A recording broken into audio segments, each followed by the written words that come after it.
Hello students, আজকে আবার আমি একটি নতুন ভিডিও নিয়ে হাজির হয়েছি।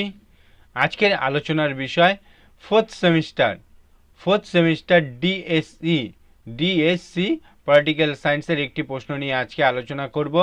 তোমরা যারা আমার চ্যানেলে নতুন তারা চ্যানেলটিকে সাবস্ক্রাইব করে নিবে, তাহলে সবার আগে নোটিফিকেশন তোমাদের কাছে পৌঁছে যাবে।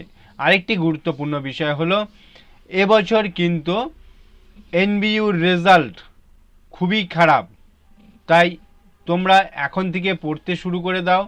আমি যে সমস্ত কোশ্চেনগুলো দিচ্ছি আশা করি তোমাদের কিন্তু কাজে লাগবে। কি বলছি আজকের প্রশ্ন, আন্তর্জাতিক সম্পর্কের বাস্তববাদী দৃষ্টিভঙ্গির সীমাবদ্ধতা আলোচনা করো। আন্তর্জাতিক সম্পর্কে বাস্তববাদী দৃষ্টিভঙ্গির সীমাবদ্ধতা আলোচনা করো। এখানে কি বলছে, উত্তরে কি বলছে, আন্তর্জাতিক সম্পর্কে বাস্তববাদী তত্ত্বটি রাজনৈতিক ক্ষেত্রে গুরুত্বপূর্ণ একটি ভূমিকা পালন করে, কিন্তু তা সত্ত্বেও এটি সমালোচনার ঊর্ধ্বে নয়।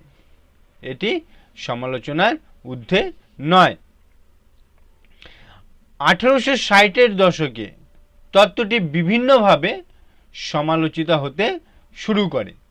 কি কি আছে এর মধ্যে? এক নম্বর বলছে, বাস্তববাদী অত্যুক্তির প্রথম ত্রুটি হলো মাত্রা অতিরিক্ত রাষ্ট্রকেন্দ্রিকতা।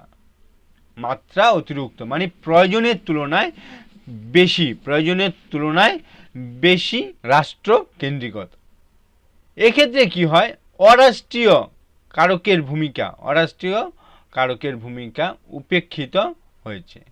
পরবর্তীতে কি হয়েছিল, রাজনৈতিক পরিস্থিতি সম্পর্কে বাস্তববাদ কখনই আগাম ব্যাখ্যা দিতে পারে না।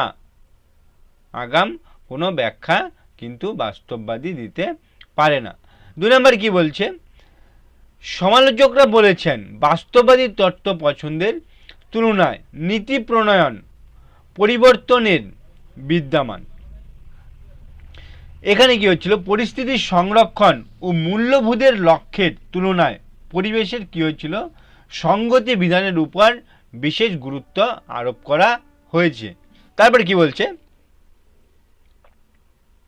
3 নম্বর বলছে, যেহেতু আন্তর্জাতিক পরিসর